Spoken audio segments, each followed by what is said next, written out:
It is that time, inflation prediction day. I'm going to step through my prediction and what the RBC has to say. I'm also going to give you some news from OPEC and some news out of the United States. Let's start there. On the heels of imposing a new 35% tariff on Canada, Trump announces 30% tariffs against EU and Mexico effective August 1st. It's funny that there's no tariffs against Russia. I know some of you who are in love with this man, which that's a different topic. You'll say, well, the United States doesn't trade with Russia, but the United States does indeed trade with Russia. They don't trade with penguins, and penguins got a tariff. It's funny, he has no issue harming his closest allies and his biggest trading partners. But when it comes to Russia, nothing.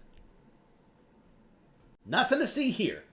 Like all the missing pieces of the Epstein video. All right, for all you who think that the economy is just fine. Just fine. This joblessness is nothing. The economy is fantastic. OPEC begs to differ. When it comes to oil, OPEC has the most optimistic outlook.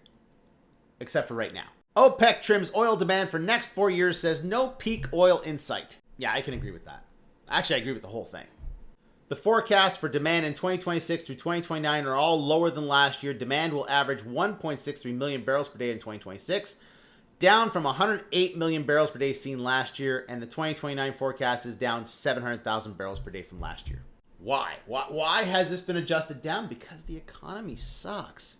People don't have money. Ergo, people won't be buying shit and going places. So there's less demand for oil. I know some of you are thinking it's because we're all buying electric VWs, but no, that's not why. All right. On Tuesday, we get our inflation report for June. First the numbers, then a commentary, then I'm going to show you my prediction. For June, we expect a slight increase in the Consumer Price Index to an annual 1.9%, following a lower than expected 1.7% reading in May. Not quite. No, really not quite. That's an erroneous statement. These percentages are the inflation. It's the year-over-year rate of change in the CPI. It's not the CPI. So that's an erroneous statement. Do I agree with it? Yeah, I think it's going to be 1.9%. And yeah, there's going to be a slight increase in the CPI. But still, it's kind of misleading.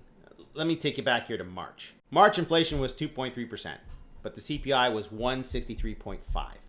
April inflation, 1.7%, but the CPI was 163.3. Yeah, month over month, CPI went down from March to April.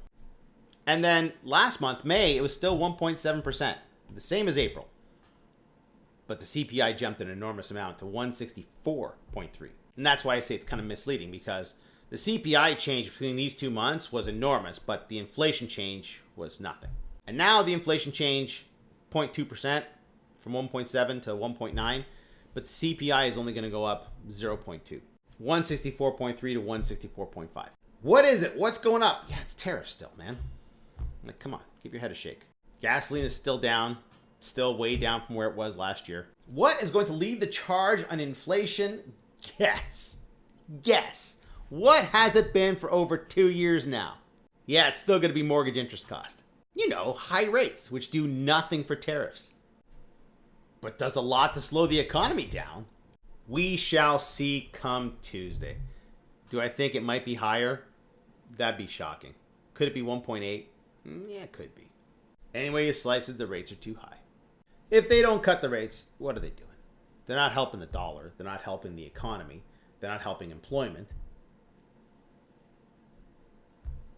Who are they helping? Because it ain't Canada.